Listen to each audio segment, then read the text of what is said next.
बिस्मिल्लाहिर्रहमानिर्रहीम। On the demand of Ayushi Kandel from गया बिहार। ये प्रॉब्लम एडवांस कैलकुलस की है। Evaluate 0 to π/2 log of 1 plus cos alpha into cos x upon cos x dx। तो इस problem को हमें यहाँ पर सॉल्व करने के लिए differentiation under the sign of integration इसका यूज़ करना पड़ेगा। तो इसलिए यहाँ पर सबसे पहले तो ये वैल्यू हमको फाइंड करना है।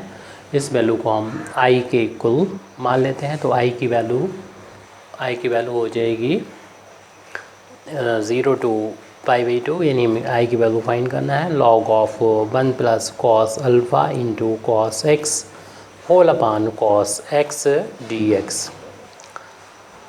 अब यहाँ पर जैसे कि हमने बोला कि हम अप्लाई करेंगे differentiating under the sign of integration. तो यहाँ पर जिसके रिस्पेक्ट में हम करेंगे डिफ्रेंशिएशन वो है विद रिस्पेक्ट टू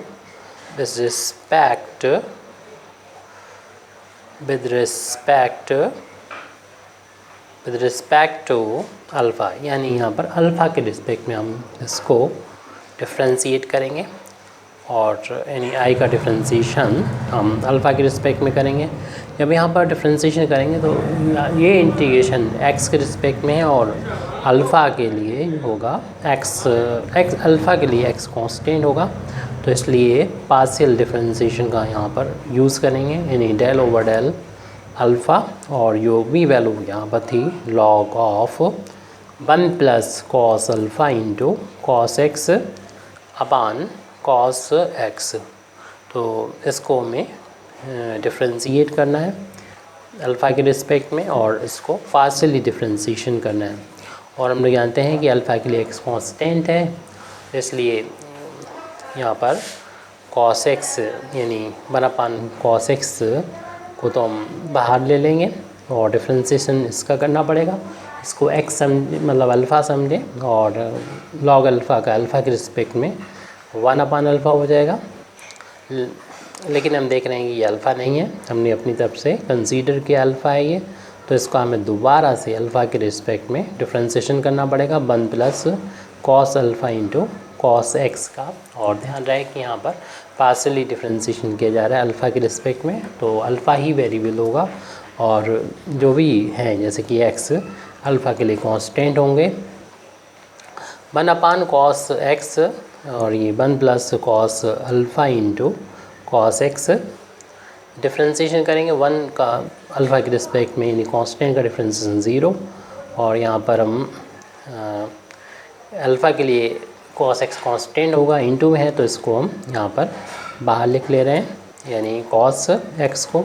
और cos अल्फ़ा का अल्फ़ा के रिस्पेक्ट में डिफ्रेंशिएशन, cos का डिफ्रेंशिएशन माइनस साइन अल्फ़ा हो जाएगा इंटू dx। अब इस माइनस साइन को हम इंटीग्रेशन के साइन से बाहर ले लेंगे क्योंकि ये कांस्टेंट है, -1 यानी। और हमारे पास बचेगा ये cos x into sine alpha whole upon में cos x into 1 plus cos alpha into cos x dx।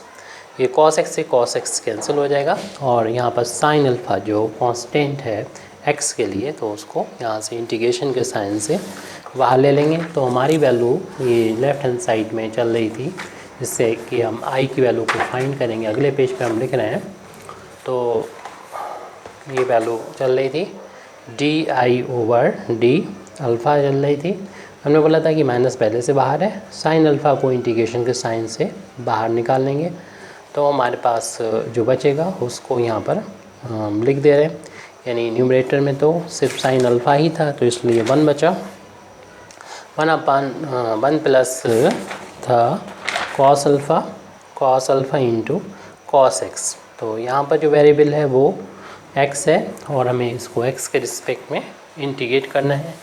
तो इसको इंटीग्रेट करने के लिए सबसे पहले तो कि इस फार्म में है ये, यानी 1/1 प्लस ए कॉस एक्स की फार्म में, और इस तरीके की जो भी प्रॉब्लम होती है उसको सॉल्व करने के लिए कॉस एक्स की वैल्यू 1/1 प्लस ए कॉस एक्स का इंटीग्रेशन करना है अगर, तो इस फार्म में अगर है, यानी यहाँ पर कांस्टेंट हो, ये वेरिएबल हो एक्स, तो कॉस एक्स की value 1 minus ten square x half angle हो जाएगा, और 1 प्लस टेन स्क्वायर x/2 इस फार्मूले का यूज़ करते हैं, वैल्यू रख देते हैं।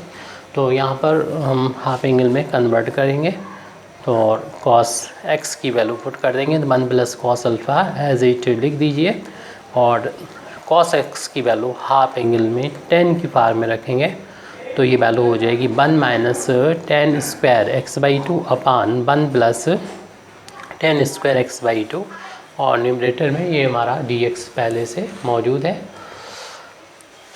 ये cos x का ही इस ब्रैकेट में मल्टीप्लाई हो रहा है। अपान में 1 करके एलसीएम ले लेंगे, साइन अल्फ़ा ये चल रहा है, और 1 अपान डिनोमिनेटर में हमें एलसीएम लेना है, और एलसीएम हो जाएगा 1, और 1 प्लस टेन स्क्वायर का एलसीएम जो होगा वो ये टेन स्क्वायर ही, यानी 1 प्लस टेन स्क्वायर x/2 हो जाएगा, और इसका जब इंटू होगा यहाँ पर 1 plus ten square x/2 plus cos alpha into 1 minus ten square x/2, और यहाँ पर जो फार्म अभी हमने बताई थी ये 1/1 प्लस ए कॉस अल्फ़ा, इसको सॉल्व करने का जो प्रोसीजर है वो यही होता है। पहले तो कॉस की वैल्यू पुट कर देते हैं, फिर क्या करते हैं कि ये जो है डबल अपान में पहुँचेगा, ऊपर पहुँचेगा डबल अपान में होने की वजह से, तो ऊपर वाले को सेक में कन्वर्ट कर लेते हैं, और नीचे जो है 10 में ही रखते हैं, और फिर 10 को टी मानने पर ऊपर dt हो जाएगा, और इंटीग्रेट कर लेंगे। ये प्रोसीजर इस सवाल को रखें जो दूसरे सवाल में भी यूज़ कर सकते हैं। तो ये डबल अपान में है, तो इसका जाके ऊपर इंटू हो जाएगा, तो जो ऊपर पहुंचेगा उसको तो हमें रखना है, सेक में कन्वर्ट करना है। 1 प्लस टेन स्क्वायर की वैल्यू सेक स्क्वायर के इक्वल हो जाएगी, और इसको 10 में ही रखना है, यानी इसको 10 में रखना है, इसको नहीं बदलना है।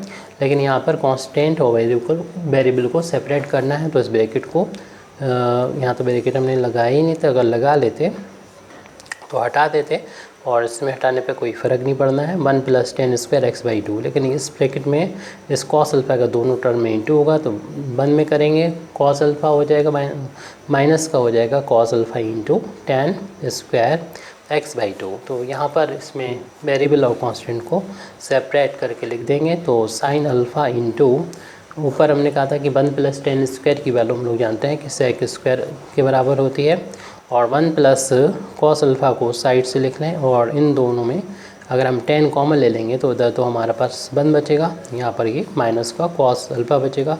हमने कॉमन लिया है 10 स्क्वायर x/2, 10 x/2 को हमने यहाँ पर से कॉमन ले लिया है। अब जो प्रोसीजर होता है सॉल्व करने का, तो इसमें देखो t मानने पर dt तो ऊपर हमको मिल जाएगा, लेकिन और सिंप्लीफाई इसको कर सकते हैं, यानी थोड़ा सिंपल पहले मान लेते हैं, बाद में हम कर लेंगे, और लिमिट जो हमने छोड़ रखी है उसको बाद में देखेंगे। यानी इसको हम पहले मान के थोड़ा सिंप्लीफाई कर देंगे, यानी 10 x/2 को पावर को छोड़ते हुए इसको t मान लेंगे, और 10 का डिफ्रेंशिएशन होता है सेक स्क्वायर x/2, और फिर इसका x/2 का डिफ्रेंशिएशन करेंगे, तो 1/2 कांस्टेंट होगा यहाँ से, तो बाहर ले लेंगे, x का dx हो जाएगा, t का डिफ्रेंशिएशन dt। हमारे पास सेक स्क्वायर x/2 dx है 2 नहीं है, तो 2 को उधर राइट हैंड साइड में पहुँचाएंगे, तो सेक स्क्वायर x/2 dx की वैल्यू हो जाएगी 2 टाइम्स dt। तो इन वैल्यूज़ को यहाँ पर वैल्यू पुट करेंगे, ये वैल्यू लेफ्ट हैंड साइड में चल रही थी di/d अल्फ़ा, जिसकी वैल्यू आ जाएगी माइनस साइन अल्फ़ा इंटू में था ये, इसको हमने एज इट लिख लिया है, और ये सेक स्क्वायर dx की जगह पर जो न्यूमरेटर में हमारा है इसकी यहाँ पर आ चुका है 2 dt के बराबर, और 1 प्लस कॉस अल्फ़ा और plus 1 minus cos alpha, alpha यहाँ पर x के लिए कांस्टेंट है, इसको हमने 10t/2 को t माना है, तो इसका स्क्वायर हो गया।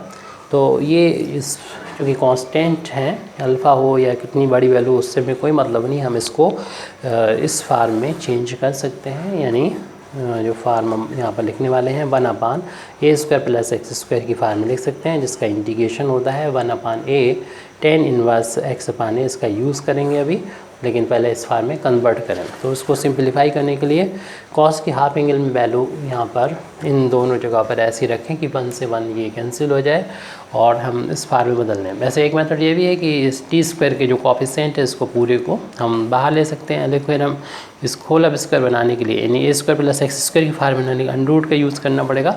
तो उस अंडर से स्क्वायर रूट से बचने के लिए आसान लगेगा आपको अगर हम इसको हाफ एंगल में कन्वर्ट कर लेते हैं। ये dt है, इसको हाफ एंगल में कन्वर्ट करेंगे, डायरेक्ट भी लिख सकते हैं। वैसे तो हम कॉस की हाफ एंगल में वैल्यू ऐसे रखेंगे 1 से 1 कैंसिल हो जाएगा, cos² α/2 - 1। ये यहाँ पर कॉस की जो वैल्यू होती है वो हमने यहाँ पर पुट कर दी है। और इसी तरीके से इस जगह पर भी हम कॉस की वैल्यू हाफ एंगल में रखेंगे, जो वैल्यू होती है 1 - 2 sin² α/2। ऐसा हमने वैल्यू ये साइन की फार्म में लिखी ताकि 1 से 1 यहाँ पर कैंसिल हो जाए। और ये स्क्वायर मल्टीप्लाई में हमारा चल रहा था, ब्रैकेट ओपन होने पर ये माइनस प्लस कैंसिल हो जाएंगे, ये माइनस प्लस कैंसिल हो जाएंगे, जो बचेगा उसको यहाँ पर हम लिख रहे हैं। तो di/dt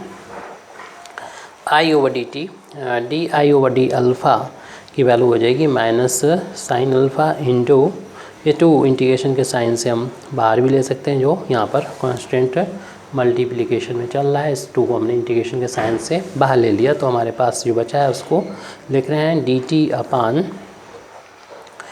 टाइम्स cos² α/2 और प्लस ये देखिए माइनस माइनस हो जाएगा, प्लस का हो जाएगा, प्लस का 2 टाइम्स sin² α/2 इंटू में चल रहा है वेरिएबल t² है, क्योंकि t के रिस्पेक्ट में इंटीग्रेट कर रहे हैं। यहाँ से हम इस कोफिशिएंट t² को कोफिशिएंट को 1 बना दें, ताकि हम यानी वेरिएबल है t, तो वेरिएबल यहाँ पर x है, तो इस फार्म बनाने के लिए यहाँ का कोफिशिएंट 1 होता है। तो बाकी जो भी है इसको हम यहाँ से इंटीग्रेशन के साइन से बाहर कॉमन ले लेंगे, साइन अल्फ़ा अपान यानी यहाँ कॉमन लेंगे पहले, और इसको चूँकि अल्फ़ा कांस्टेंट है तो इंटीग्रेशन के साइन से भी बाहर लिख सकते हैं। तो हम यहाँ पर 2 sin² α/2 को इंटीग्रेशन के साइन से भी बाहर निकाल लिया, तो हमारे पास जो बचेगा उसको लिख रहे हैं dt/, ये टोटल वैल्यू यानी 2 cos² α/2 था, हमने बाहर निकालना है यानी डिवाइड किया है 2 sin² α/2 से।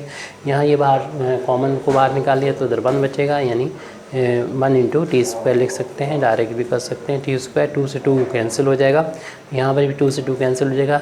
और ऊपर न्यूमरेटर हम ये करें, ये साइन अल्फ़ा की हाफ एंगल में वैल्यू रखेंगे, तो 2 sin α/2 इंटू cos α/2 के इक्वल होती है, अपान में ये sin² α/2 है 1।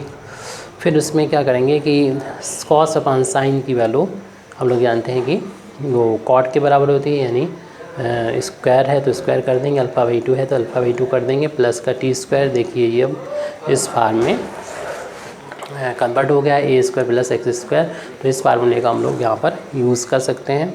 और इधर देखिए कि ये साइन की एक पावर जो होगी वो कैंसिल हो जाएगी, हमारे पास बचेगा -2 cos α/2 अपान साइन α/2। और इसे हम और थोड़ा सा और उसी फार्म में दिखा दें कि 1 अपान इसे 1 का इंटू मान सकते हैं, यहाँ पर cot α/2 का होल स्क्वायर है और इधर t का स्क्वायर है। तो इस फार्मूले को जो हमने भी यहाँ दिखाया इसको अप्लाई करेंगे, तो वैल्यू माइनस ये cos अपान साइन जो होता है वो cot α/2 के बराबर लिख सकते हैं। अब फार्मूला यहाँ पर अप्लाई कर रहे हैं, तो क्या होता है इसमें, इस फार्मूले में होता है 1/a, मतलब यहाँ पर जो भी कांस्टेंट है उसको लिखेंगे यानी cot α/2। फिर होता है tan इनवर्स वेरिएबल अपान ये यानी cot α/2, इतना हमने इंटीग्रेशन इसका फुट कर दिया है। cot अल्फ़ा ये ऊपर नीचे है कैंसिल कर देंगे न्यूमरेटर डिनोमिनेटर में, जो वैल्यू यहाँ पर अब बच रही है उसको हम यहाँ पर लिख देंगे, यानी यहाँ पर जो वैल्यू बच रही है उसको लिखना होगा। तो ये वैल्यू जो होगी वो माइनस का 2 टाइम्स tan इनवर्स t अपान cot α/2। आप लिमिट को शुरू से भी लेके चल सकते हैं, हमने कहा लिमिट को हम बाद में लेंगे। तो इसको देखिए जब i था और इसको इंटीग्रेट कर रहे थे तो लिमिट जो है वो 0 to π/2 कोई इफ़ेक्ट इस पर डालेगी नहीं, तो ये 0 to π/2 जैसे लिखना है वैसे आप लिखते रहें, क्योंकि ये x के रिस्पेक्ट की लिमिट है। तो इसको हम यहाँ पर लिख दिया। इसको बाद में लिखने के लिए बोला था हमने कि लिख देंगे, आप शुरू से लिखते हुए चल सकते हैं। बार बार बोलने में ये थोड़ी सी दिक्कत होती रही, तो हमने इस लिमिट को अब लिख दिया है। तो इस लिमिट को कंटिन्यू आप लेके चल सकते हैं, इसमें कोई प्रॉब्लम नहीं है। 0 से π/2 लिमिट को यहाँ पर लेते चलेंगे। जब तक कि वेरिएबल को हमने चेंज नहीं करेंगे तब तक ये लिमिट भी चेंज नहीं होगी। अब देखिए, अब इस स्टेप के बाद जो है वेरिएबल x से हम t में आ रहे हैं, तो लिमिट भी चेंज हो जाएगी। लिमिट चेंज होगी, कितनी होगी वो यहीं से हम देख सकते हैं। जब ये x, चूँकि dx लिखा है तो ये x की लिमिट है। जब x की वैल्यू 0 होगी तो यहाँ से हम लिमिट को चेंज कर सकते हैं, यानी x बराबर जब 0 पुट करेंगे तो t की वैल्यू चूँकि 10 x/2 है यानी 0/2 होगी, और 10 0 की वैल्यू यानी ये 10 0 हो गया। 10 0 की वैल्यू 0 होती है, तो लोअर लिमिट होगी यानी t की ये लिमिट है, t की वैल्यू है 0 है। अपर लिमिट यहाँ पर π/2 रखेंगे तो t की वैल्यू हो जाएगी 10, यहाँ पर 1/2 तो पहले से है ये इंटू में, और जब x की वैल्यू π/2 रखेंगे तो ये वैल्यू बन जाएगी 10 π/4 की वैल्यू बन जाएगी, और 10 π/4 की वैल्यू 1 के इक्वल होती है। तो यहाँ पर लिमिट यानी t की वैल्यू 1 हो जाएगी, क्योंकि जब वेरिएबल हमने चेंज किया है x से t में आ रहे हैं तो लिमिट भी चेंज हो जाएगी, 0 से 1 हो जाएगी।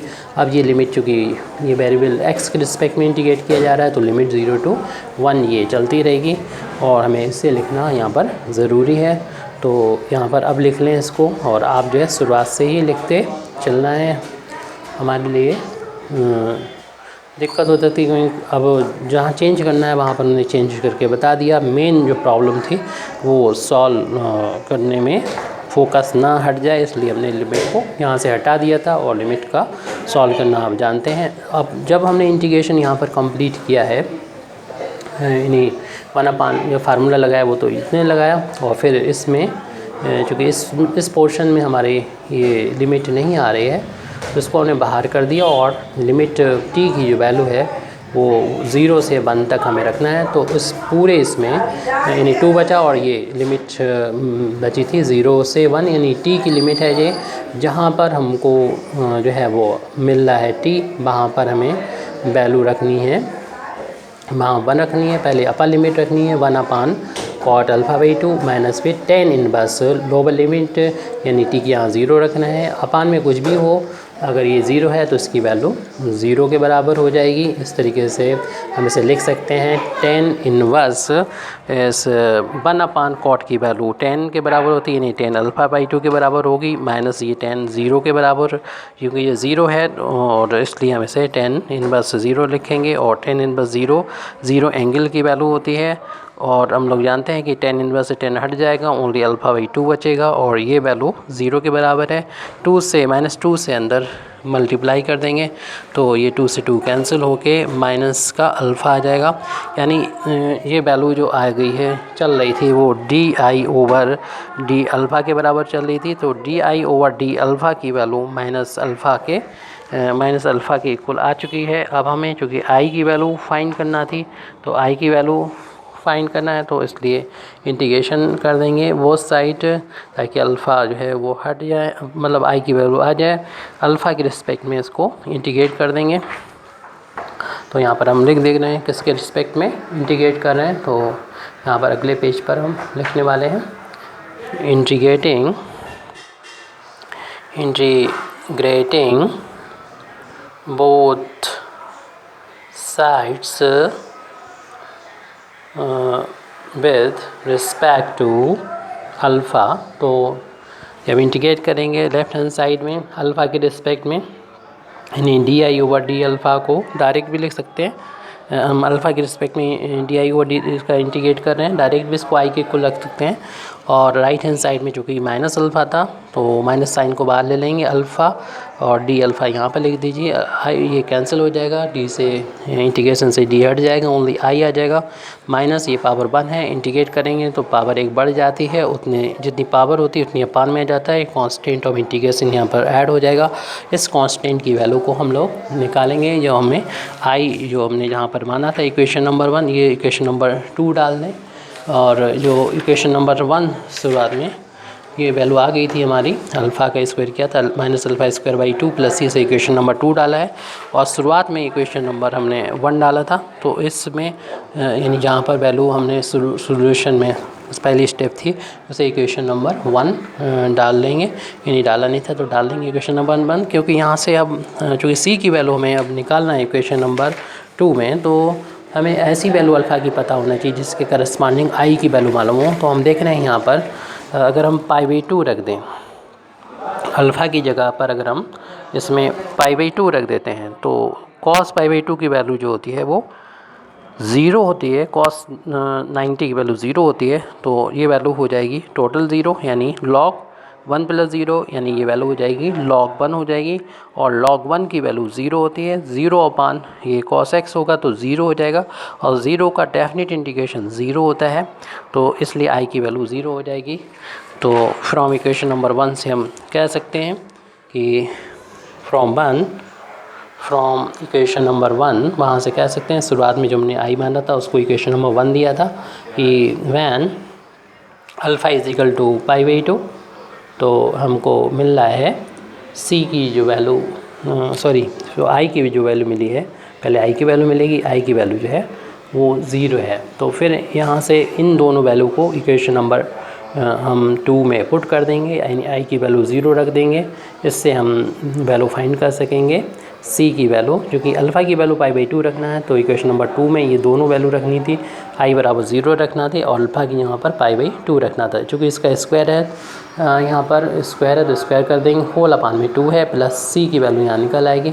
इस टर्म को उधर ट्रांसपोज करेंगे तो प्लस का हो जाएगा, पाई का स्क्वायर करेंगे तो पाई स्क्वायर हो जाएगा, और 2 का स्क्वायर करेंगे 4 हो जाएगा। 2 अपान में पहले से चल रहा था, इसलिए इस तरीके से c की वैल्यू π²/8 आ जाएगी। जिस c की वैल्यू, इस वैल्यू को उठा के इक्वेशन नंबर 2 में पुट कर देंगे तो इक्वेशन नंबर 2 आ जाएगा i = -α² प्लस पाई की c की वैल्यू जो है π²/8 है।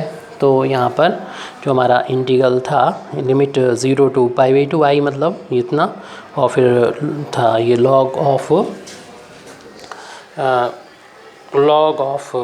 1 प्लस cos α × cos x अपान cos x dx, तो इसकी वैल्यू आ गई -α/2।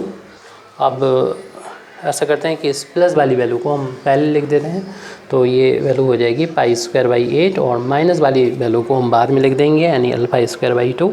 अब हम चाहें तो इसमें 1/2 को कॉमन ले सकते हैं। 1/2 को अगर कॉमन लिया तो हमारे पास ये π²/4 हो जाएगा और -α² आ जाएगा। इस तरीके से हमारा ये आंसर लिख दें पहला वाला, या जो दूसरी वैल्यू आई है इस वैल्यू को भी आंसर के तौर पे लिख सकते हैं। Thank you very much indeed for listening me. वाखिर दावाना अल्हम्दुलिल्लाहि रब्बिल आलमीन।